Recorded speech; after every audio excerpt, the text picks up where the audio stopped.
Hi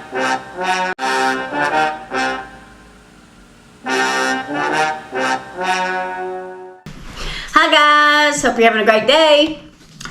Hello guys, we're going to, if your camera would have been on just then, you would have got a good laugh at me.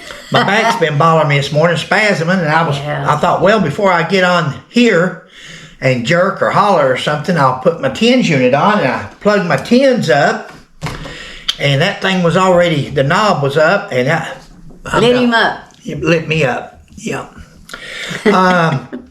This is going to, the first part of this video is going to be real short. Okay. Thank you, babe.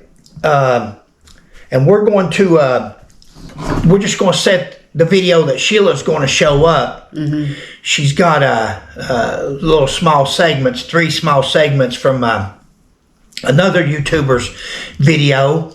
And it goes right along with the video that we did yesterday on well, we did it last week or so on the Kentucky State Police. You know, I wrote on there a while ago, somebody had commented, and Sheila and I done that video there on October the 23rd, I believe it was. Mm-hmm. Sheila didn't like it, so we wasn't going to post it. And then I'd sent an open records request to the state police because the state police's case is closed. If what Scotty Pennington said, that they were in charge of the finding Mr. Couch, mm-hmm. Then their part's done. The criminal investigation is on the Laurel County Sheriff's Department. We was wanting to see, there was people that had contacted us by text and emails, told us that they'd called KSP Dispatch in London and reported some stuff. Yeah. There was different things that was found, and we was going to see if it was ever made mention in a report. There was a bullet one of the troopers found and flung it over the hill. There was the 2 shotgun shells we found, the shirt. Mm-hmm. We wanted to see if that was anywhere in any kind of report that had ever been mentioned. Okay. They denied our request, our open records request. The state police denied an open records request. And it goes right along with, and that's why I went ahead and posted the video yesterday of the one we did on October the 23rd from the commissioner and public relations, because it don't seem like it's getting any better. Why hide anything? What is the problem? Are you so embarrassed of your investigation that you don't want to give out a open records request or submit to it? Now we can file an appeal to the AG's office, and we can file an appeal to circuit court, and we plan on doing that. But it's sad that a person has to. If there's nothing done wrong in the state police, there's nothing to cover up, why wouldn't you give open records requests? It's real simple, I think.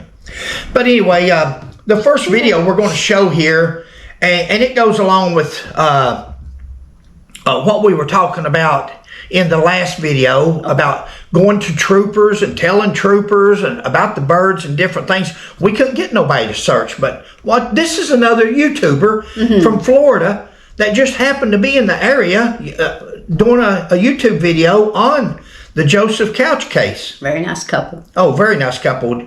JLR and Magnolia. Hi guys.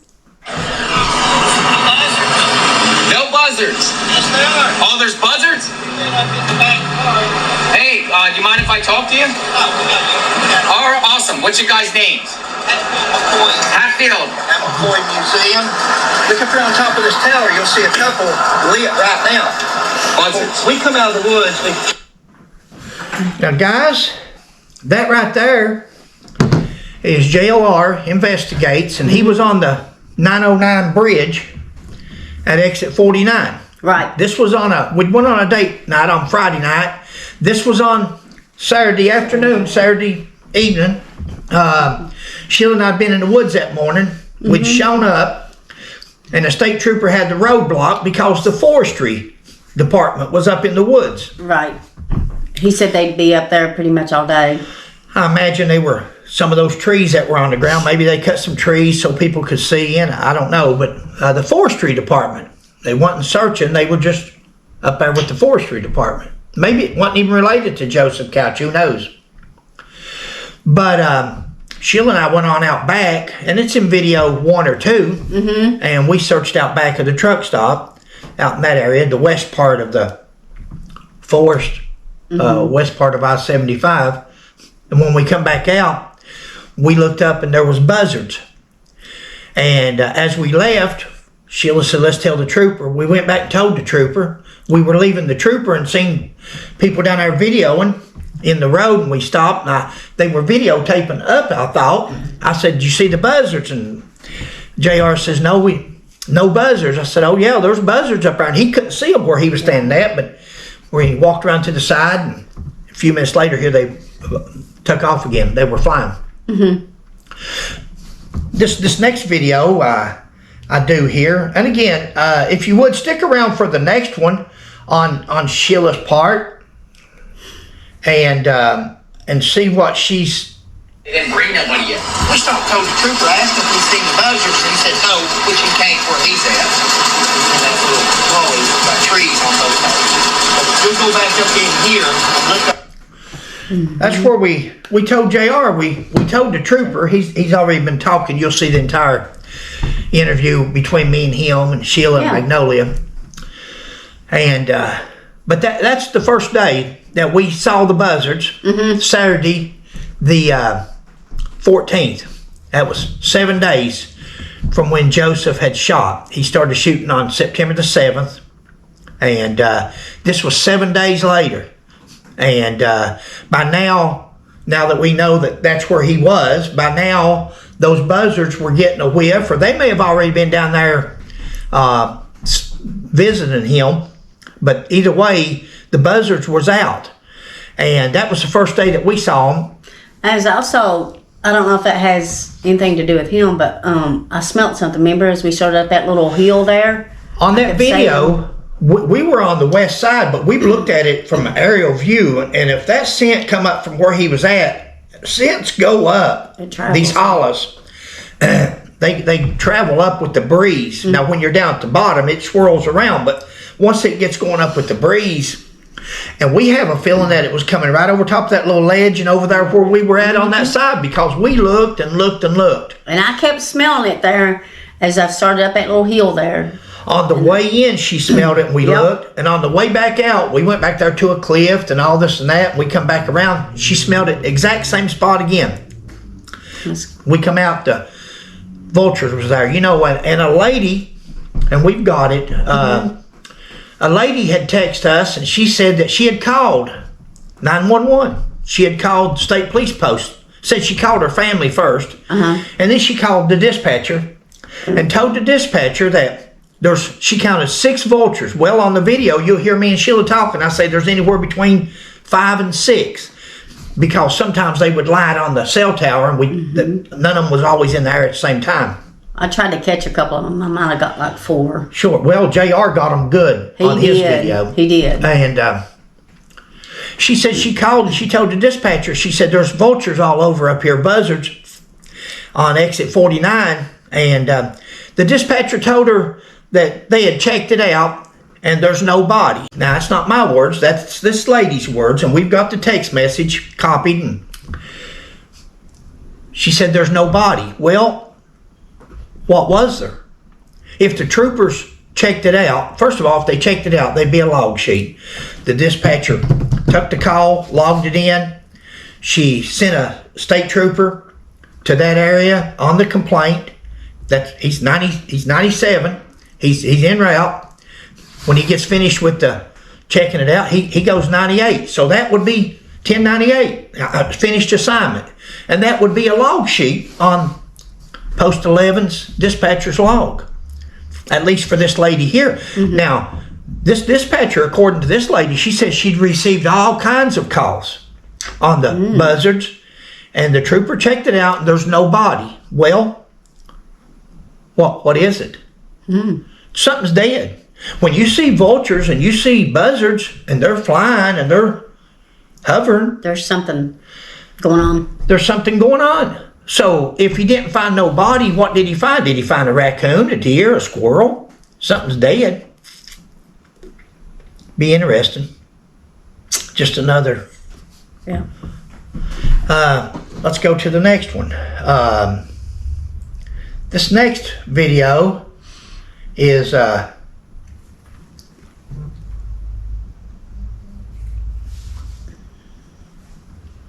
this is interesting. If I can get to the Take your time. It's all good.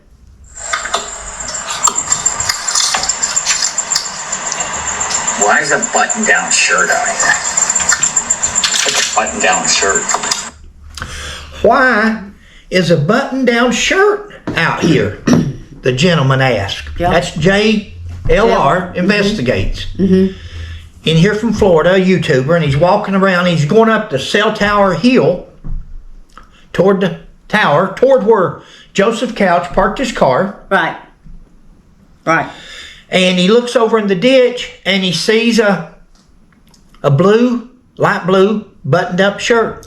Mm-hmm. Same one we saw. Now, I don't know if, just now hit me with something to check on. I don't know if he was there before us or after us. Right. JLR didn't touch the shirt. I did. I picked the shirt up and looked at it. The crime scene's over. When we went there, the forest was open back up. Well, him too. He wouldn't have been up there if the forest wasn't open. So Exactly. it's legal to be there. Right. It's legal to pick up an abandoned shirt. Because Okay. if they haven't taken it by then as evidence, then it's just abandoned property. He didn't touch it, but I did. I picked it up and looked at it. I asked Sheila, what size was that guy? How big was he? And I think she said 5'10", 154 pounds or something like that. And which would have been a medium or large shirt, whatever that was. Mm-hmm. And there lays that shirt on another YouTuber's video. Now we've put that in this book here because later on we talked to Joseph's brother and he confirmed that was Joseph's shirt, that Joseph's mother actually got that shirt for him. Yep. And you know, that day we talked, could he have been running from his car? Could he have got hot from running from the sniper's nest, took his shirt off and threw it down and run over the hill? Right there where the shirt was? Huh? Right where the shirt was, run over the hill? Run over the hill right where the shirt was, because he's right, that would have been down below there. That- Or yeah. he could have went on down to the bottom of the hill where the other two troopers were that night and turned right and went down there and hit the creek, hit the holler, and come back all the way down there to where he de-lived himself. We don't know. Right. But if that was in fact his shirt, what an odor, what a scent that would have put off for a track dog. The last video we're going to show, Okay. and then we'll be done with this part, and Sheila would do her part showing. Yeah. Really quickly, it's getting close. Who's back here? Hello? Oh, look. Look how clear down through there. Yeah. Look how clear, and she's going to show you a longer version of the video. I don't want to show you JLR's entire video. You all can go watch his video. Go watch it, yeah. If you're not Very a interesting. subscriber of his, need to subscribe. They're everywhere. Those two people are. They are don't everywhere. sleep. That's what Sheila and I would like to do eventually, but with my back, we just and vehicles broke down. And, Yes. But look how open it is. Now, those of you that was following us that day on our video, you know, Sheila said, it's either over here or over there in that holler. And I had done been up there once, but I didn't go over far enough. Right. This time I go on up and I go over in there and then I holler. Whoa. When Sheila's showing this video, I'm up here on this hill looking down. Right. When JR comes up, he didn't go the same route we did. He's coming down the holler. He's coming down the way that the troopers came down. I want you to look what me and Sheila went through to get where we're at, climbing over trees, crawling, this and that. JR comes straight down. He calls it a riverbed, I believe, but it's a holler. It's a creek bed or a riverbed, whatever you want. But Yeah, whatever people call it. look how clear it is.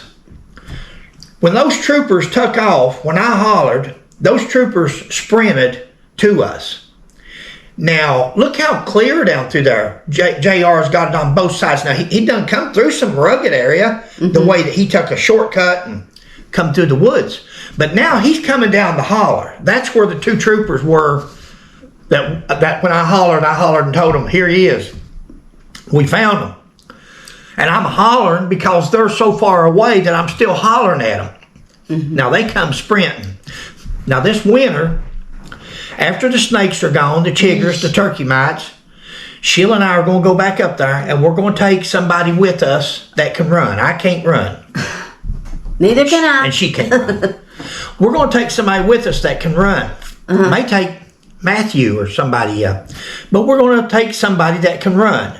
And we're going to time, from the time that I hollered, here he is, I got him, till we see the troopers come up on us there when they're saying no pictures, no pictures. Now, when they say no pictures, no pictures, they're still 10, 15, 20 feet back up the holler. And he sees me with the camera and he says no pictures, no pictures. Now I know why. Now I know why no pictures. Because had we not had pictures, had we not been broadcasting live, there would have been no mention of Fred and Sheila McCoy. There would have been no mention of a reward. That's no doubt in my mind. It's sad to say, but the more I ponder on it, think about it, that's why no pictures, no pictures. I used to respect the state police. Had I not, I would have said, hey, when he said go to the top of the hill, I would have said, go and do what you got to do. We're going to stand over here out of your way and watch. We're in Daniel Boone Forest. We're not getting the crime scene. We'll get out of the crime scene and we'll watch. Had I not respected them like I did, I would have done that. I would have just said, hey, we're going to watch you. But we respected them when they said go top of the hill. You got it. You got it. You got it. He's letting us know. And then come out on the news that night and say troopers found. It's, again, I always go back to that, but it's definitely because it's mistrust. It's not just a reward. It was it's the ideal. These are police officers. People you're supposed to trust. And but what we want to do is back up and see how much time it is. Yeah. 30 seconds, 45 seconds, a minute, 2 minutes, ever how long it is from the time I holler that we see a trooper right there. And we're going to let somebody get back here where I'm standing, where the body's at, and take off running as fast as he can, because they were running down the hill, down the holler to us. Yeah. So we want to let somebody start right there and take off running as fast as they can.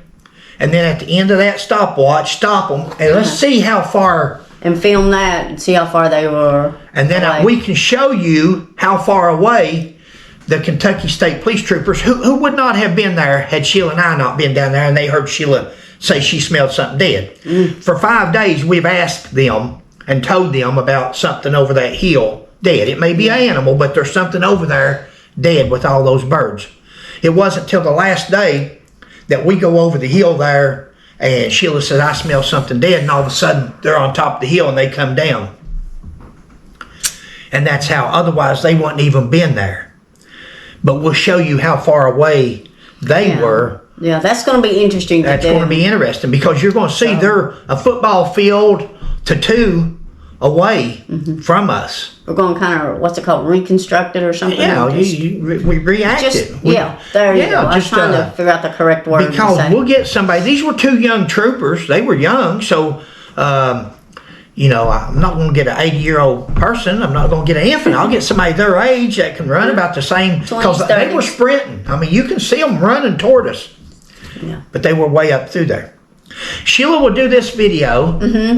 And we're going to play JLRs. We're going to play JLRs. To show you.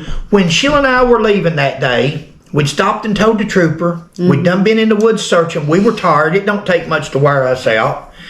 But we'd been in there for 3 or 4 hours. And we were done. We stopped and told the trooper about what you going to say? You was laughing. Yeah, I was like, yep. Done. We were done. And when we come out there, after we told the trooper about the birds, we come down there to him, and I said, do you see the buzzards? And he said, no, I don't. Ain't no buzzards. I said, yeah, look back here. And he looked and finally saw the buzzards. And we sat there. She'll play that interview, because that was a good interview, JLR and me talking and explaining things and talking, and that was a good interview. And then she'll go into the one where he sees the shirt. He's walking. He was walking there. And he questions himself as an investigator. He says, "Whoa, He noticed it what's right this? off the bat. What's this shirt doing here?" Well, we did too. Yeah, I mean, it's not hard. That's what I'm saying. It was there, right there. That's the question. How did, that one trooper, he got real smart with me. I told him, I said, "Did you guys see that shirt out there?" And I asked him, first of all, they got ready to draw down on me and dropped the machete, and I dropped it. But I said, "Goodness sakes, guys, calm down. Didn't you see the FOP tags on our vehicle? Letting them know I was a police officer." And he got on this tags was messed up. Wrong tag. Ain't my fault. It was clerk's office, but it didn't matter.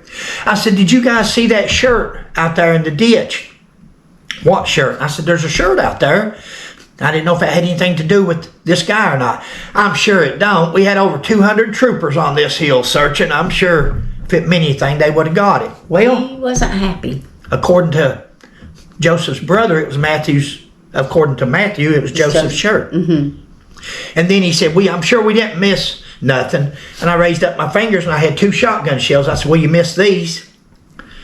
He didn't like that. And then later on, they go over there when I'm pointing out the birds on the hill, and he reaches down, and I look about that time when he bends over and picks something up. Sheila's filming, and we got the. I'll attach that picture, that photo. I've got a photo of that. Okay. And I'll show where he's standing there holding something. Okay. Unless you've got it already there I think too. it's I'm in sure here, you too. do.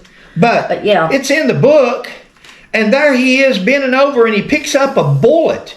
It looks like either a 45 or a 40 caliber. It's a larger size. I'm sorry, babe. No, it's okay. Pistol bullet. And he reaches down, he gets this bullet, and he looks at, is that it? There he is. Here Picking he it is up. bending it over and picking it up. Right here. He's bending down, picking up a bullet. See it right there? Okay. Now, over here, he's holding it in his hands. Looking at He's it. looking at it, and then he takes that bullet, and he flings it. I said, "Whoa, what's that?" And he goes and flings it over into the woods. Snapples. Now you've got 5 people shot, a sniper's nest, and a suicide. You've got 2 shotgun shells out there laying, a shirt over here, and you got a bullet at your feet. A live round. A live round. It was a live round. I wonder if I don't know. Somebody asked us a while ago, said, "Did you see a gun?" We didn't see no gun. Sheila didn't look. No, when I was up on the hill up here where Fred was, while they were still there, and he said, "You're all gone up there. We'll have someone waiting to talk to you." I turned my head. I didn't even look in that direction. I did not. I did. Caught it, and I didn't see it again. I was looking because I could see from the head or the lack of head that something had happened. And when I looked around, I was looking for a gun. But there was some leaves here and there. But the area where he was at was clear. It was, yeah. And he was laying. There was a log, kind of like a branch laying there, and he was close to the branch there. And that's an interesting story that will be out later on about the body. But I'm wondering what caliber gun he was shot with. What caliber, because a person told us the caliber or the gun that he had, there was some questions about. Mm-hmm. And that was another reason for us requesting open records with the state police. We wanted to see. And we wanted to see if it's a 22 or a 380. If it's a small caliber gun, it wasn't. Because I don't know what that bullet was up there. But it was it was definitely larger than a 22 or a 380. Or it was either a 40 caliber or a 45. Snapples. And could he have stopped there at the top of the hill, chambered around, was going to do himself right there, and then decided, no, I'll run on down over the hill? We don't know. We'll never know. We'll never even know if that bullet had anything to do with him. It very well could not. It may have been a law enforcement officer on the hill that chambered around before they went to searching and ejected around and didn't know it. Maybe it's a law enforcement round. But what if they would have done fingerprints on that round and it actually been Joseph's, then that means that somewhere up on that hill, he was either going to do himself in there or loading his magazine or something. That's what I was gonna say. He could have had the shells in his pocket and was. Could have been. We'll never know. We'll never know because that trooper flung that bullet over into them woods up there. Sheila will finish this one out.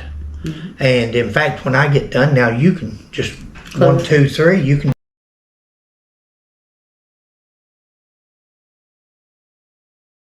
Then, but it's so wild that out of all this remote area, some guy, some maniac, let's actually walk down to this truck. No buzzards. Yes, there are. Oh, there's buzzards? Up in the back part. Hey, do you mind if I talk to you? Oh, we got you. Oh, awesome. What's your guys' names? Hatfield, McCoy, Hatfield. and McCoy Museum. Look up here on top of this tower. You'll see a couple lit right now. Buzzards. We come out of the woods. The troopers got the road blocked up here for colors. We come up here the other night and went to where he was parked at. And we come back today because we're thinking 8 days. If he's dead, there'll be buzzards. And of course, he says they're up in there searching. I don't know. Yeah, he won't even let us go past there Well, now today. I didn't see. We went in a roundabout way. We went in on the other side of the truck stop there. Yeah. Go all the way out to the end of that parking lot to the wood line, and you can go up in the woods and then come all the way up behind. Ah. And we didn't see nobody up in there. But we come out just now, and on the way in, Sheila says she smelled something dead. I've got the flu. I've been sick. And on the way out just now, 3 or 4 hours later, she says, I'm smelling that again, but there's no buzzards. But when we come out of the woods just now, she's got video of it. You'll see it on our channel. But when we come out just now, there's 5 or 6 buzzards all over that. They're in that. You probably can't see them from right here. By that tower? Go over to the truck stop and look up in between that little, on the other side of the tower, and that's where they're lighting around at. Now there was a couple of them lit on the tower to take a break, I guess. So, but yeah, that's not a good sign. It's a good sign to know that it's over, maybe. Yeah. But there's no ambulances or nothing like, no, they didn't bring nobody yet. We stopped, told the trooper, I asked him if he'd seen the buzzards, and he said no, which he can't where he's at. He's in that little gully, got trees on both sides. But if you'll go back up in here and look up in that holler, you'll see some buzzards flying. Are you guys on YouTube? It could be a dog, a cat, it could be, anything, but in that area, isn't that funny? Yeah, we got Hatfield McCoy Museum. Hatfield McCoy Museum. Adventures.com. So, or I got your brochure last night. YouTube channel, huh? I saw a brochure. You got brochures? Last night. Well, that was probably the thing in Gatlinburg, I'll bet. Oh, maybe. We've got we don't have our museum open right So how far do you live from here? we go up here to exit 59 and go through Stanford. We're in Liberty, Kentucky. Liberty. Now, we were down in Gray, down at his homestead a couple of days ago. We've been out. Is it called Gray or Grace? Gray. Gray. G-R-E-Y. Gray, Kentucky. Down on the other side of Corbin, about 5 or 6 miles outside of Corbin. Okay. And that's where his house is down there. He was living with his girlfriend? I don't know who he was living with. We talked to some people. Guys, y'all make it up. So we talked to his next door neighbors yesterday down in Woodbine. Okay. The Hinkle house. The wood house with Well, they were a couple, and I just posted on YouTube. They're a couple in a car with this. So I don't know where exactly. She said they're the neighbor. Neighbor says the night before he got in a big fight with his girlfriend. Sure. Night before the shoot. So chain of events has me thinking some sort of domestic issue with the girlfriend. Next day, buys the gun, buys the ammo, these texts, alleged texts, and here we are. Well, the lady we talked to, there's a little convenience store down there. When you come into Gray, when you go past Corbin on 25A and you come in, you'll see a little convenience store down there. Turn right at the convenience store, and down to the right that is Gray Post Office. Gray Post And Office. when you're driving down that road, you'll see a sign here at the intersection that says Gray Baptist Church and Gray Christian Church, whatever it is. There's 2 signs there, Gray. and then you'll go past it, you'll see the gray post office. And when you see the gray post office on your right, there's a little alley goes up to your left. Follow that little alley up, probably 0.2 of a mile, and just a little alley, and you'll see about the second or third house on the left, second or third house on the right. What color is it? Old board house, brown board house. White window frames. and So got you red. guys were there? Hey, go to. Was anything there? Was anybody there? Nobody there. Houses all over the place. So we figured that, hey, with that many people watching, because they were watching us go through when we were trying to find They it. were doing the same So thing with they're- me when I was in Woodbine. The neighbors were watching in the cul-de-sac. So they're watching. If he shows back up there, of course, we figured, I was a police officer for 40 years. God bless So you. they usually, they'll return to the scene of the crime or Yep, they'll family return members. home or family or something before they kill themselves or anything. Yeah. Look here. There you go. Buzzards. There you go. So there is buzzards. Oh, yeah. On the other side, you'll see several. So you saw several buzzards. See here. Now, Sheila, he's over top of where you smelled it at now. Sheila was smelling stuff back there. So like for a body to get the buzzards interested in, how long would the body have to be there? I think it's according to the heat. Heat and The humidity? heat, the last couple of days, today's nice and warm, but the last Yeah. couple of days hasn't been real hot because it rained some yesterday. But after 8 days, you would be with the foxes, wolves, different animals tearing into it. And that, again, would be totally coincidence. But, Or it could be another animal or Look at something. that. Yeah. Yeah, see it. Buzzard up there. yeah. For sure. Well, now, when you go over here to the service station, look back up in the holler, and you'll see a bunch of them over in that area just lying around. So your take on this, I mean, have you heard any, what's the rumor mill like? Does anyone have a description? What was he wearing? Because we still don't know that. I don't know. There's 3 things to this. Sheila and I was talking. I love your vehicle here. Yeah. Really? Okay. Everything okay? Yeah, everything's fine. There's We 3 love your things. vehicle here. Either he's We need to get a dead, vehicle like this. Either he's dead, or the night that this happened, the evening, he's jumped on a truck out here in this parking lot. You got to remember that when this first happened, they were responding to the shooting. They don't know if it's an accident. They don't know what's going on at first. So that gave him plenty of time to come off of that hill, walk over there and get on the back of the truck, get up behind the spoiler on the hood, and lay down behind that spoiler and drive, ride anywhere or on the spare tire holder. He could be in Florida. He could be anywhere. So either he's dead, he jumped on a truck and hoboed a truck, or he's still out there. Yeah, it's just like our audience has a wide range of opinions. Sure. Everyone's saying Oh. self-harm, survivalist, snuck on some sort of train track, snuck on some vehicle. There was a festival going on about over on the ottle side, the Rockcastle River side. There was a festival going on at the same time. Could have navigated through the woods. Gentleman up there was telling me that he was on an electronic bike. He had a bike, and he used the battery of his vehicle to navigate on a bike through things. There's all types of things. This is a wild goose chase. This is a happenstance. If a person would just pay $35,000 to bring them out of the woodwork. Like I said, I'm retired, but I wouldn't mind collecting that $35,000. But the main thing is get him off the street, get him out of the way, one way or the other. Either he's harmed himself, or we get him, but he's not going to harm nobody else, because I don't think he's done if he's in that mindset. If he's got any means left, I don't know about him leaving his rifle behind without having something else. We had a psychologist in our chat yesterday, and he said he's both homicidal and suicidal. Yeah. That's the What's same your thing. channel? JLR Investigates. We're on YouTube. Yeah, we're big try. We got look, we got 2,600 watching right now. Great. So so that you're Tell him to go to yeah, go ahead. Where? Hatfield McCoy Give yourself Museum Adventures on YouTube. Or Yeah. you can go to fredmccoy.com is our website. So how long you been out here, like covering this? We started out Friday night on a date night. Date night? On a date night, and we figured, hey, let's just go look for this fella while we're at it for $35,000. Make it. Yeah. Sheila and I, we enjoy doing things. So it was just an adventure, and we never expected. Of course, you're not going to run upon him, but You never know. He might run up on us. Yeah, I'll try to get out of there. This guy's You're somewhere, armed, right? And somebody's going to see him. You're armed, right? Kentucky. Okay. Yeah. Yeah. I'm not armed. Unfortunately, I've been going through the woods a little bit unarmed, and Kentucky's constitutional carry, you know. Yeah. Open carry or concealed. Yeah. Gotcha. Carry in Kentucky. Yeah, don't mess with Kentucky residents. Yeah, well, that's we made on a video a while ago before we left the woods.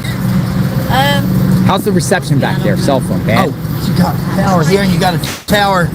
Yeah, it's good here. We're crystal I had clear. back surgery, man. My back is killing me. You got 2 towers right there looking at you, and I forget what I was going to say, but yeah, it's. Have you seen law enforcement? Oh, look at this. Look. Those are the same people. We're back in there. Yeah, we're back there. Did they come out of the holler there? I didn't see. The trooper? Okay, so that's a law enforcement coming out. That was the ones that were parked over there on the other side. So they're leaving. Have you noticed a lot of tractor trailers, they'll pull Yeah. up onto the ramp and then Do you want to start a podcast, but you're not sure how to do it? Well, Riverside has you covered. Here's how it works.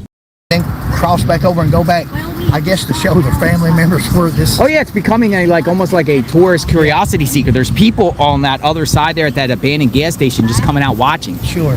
So there's people who want to watch this manhunt and everything like that. But there's really not much to see, but they are back there. Yeah. Have you seen them back there? Who's that? Law enforcement. No, I didn't see nobody back in there. We've been in there for 4 hours. Like I said, we behind the truck stop. Yeah. Went down over and then back up and getting everybody covered. But again, he's somewhere. So. Yeah, it seems like they're vowing to find his body. Like, we're dead or alive. I think that's what they're. See up here? Yeah, the buzzards. Yeah. Yeah, they'll horn in there in a minute. They'll find what. There's another one up there by the tower. There you go. The buzzards. A while ago, they was several of them, and they're probably still there. They're just down in that valley on the other side. Interesting. So when you go back to the service station, look over that way and you'll see. I mean, is it a needle in the haystack back there? Yeah. Yeah. Oh, of course. It's Well, there's somebody walking out of the woods up there by the gas station. Are they? Yeah, there's somebody's walking out up there. That might be law enforcement. Thank you for your time, sir. God bless you guys. Thank Be you. safe. Nice Hope you meeting- find them. Nice Hope you find them. Thank you. All right. All right, I put their channel name in the chat. It's called Hatfield McCoy's Museum Adventures, and the guy JLR was just talking to, he's related to both the Hatfields and the McCoys. Nice. So that's I must the spin type the of camera around. content they have.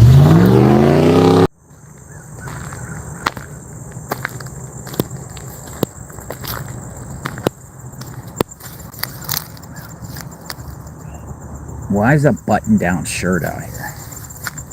It's like a button-down shirt.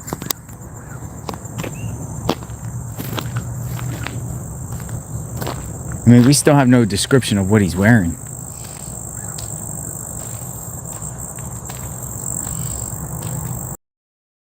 Closer. Really quickly. Really quickly, it's getting close. Who's back here? Hello? Oh, look. There's flowers. Look. Oh my goodness, look. Look. This has to be somebody for him. What do you think? Got something. We got something.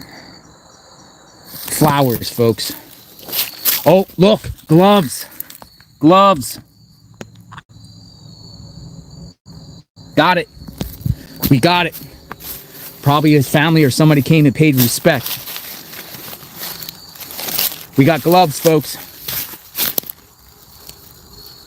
Gloves. This is it. We found it.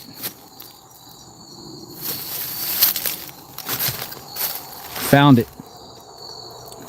Give me a second. I gotta take a selfie. Or a picture. Not a selfie. A picture. Well, actually, yeah, a selfie to say I found the spot. Okay.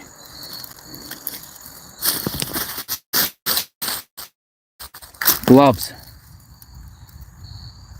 We found it.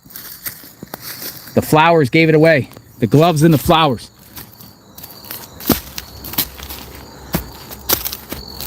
And footprints.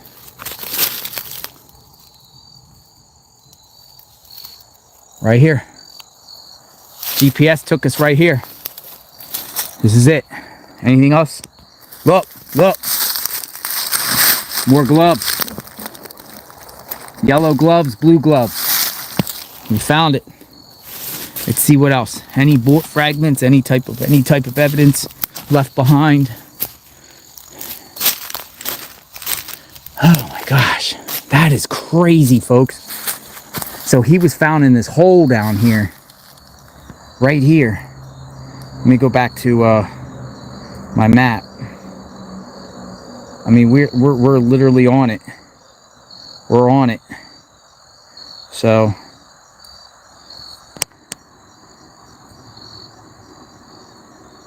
right there.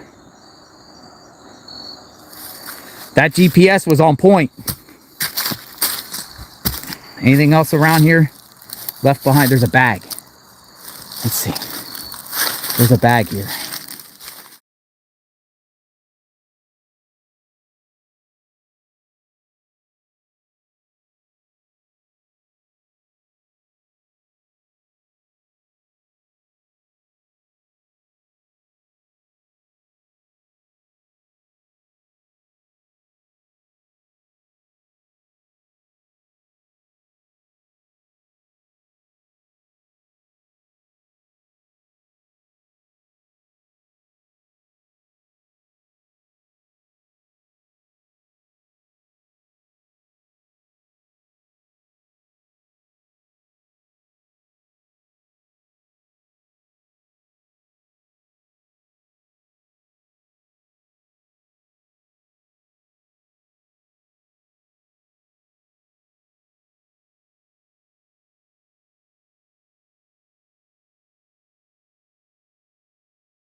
Couch had supplies and the dogs tracked someone for days deep into the forest.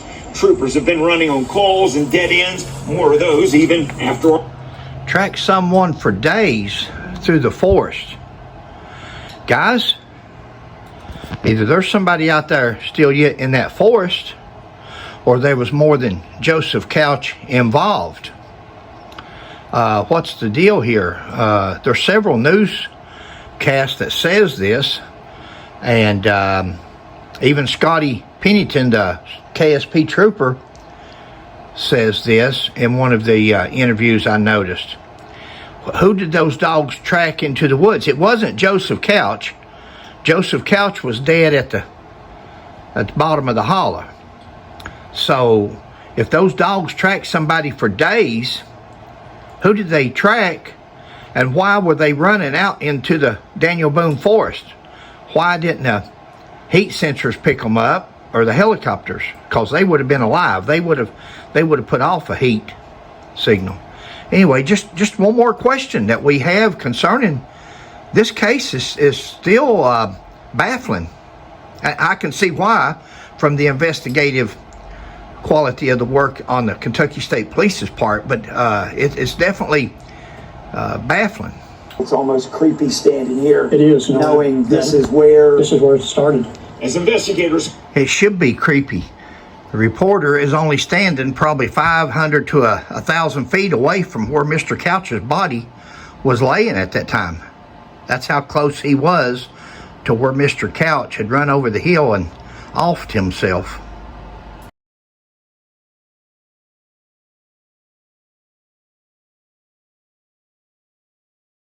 Do your closing.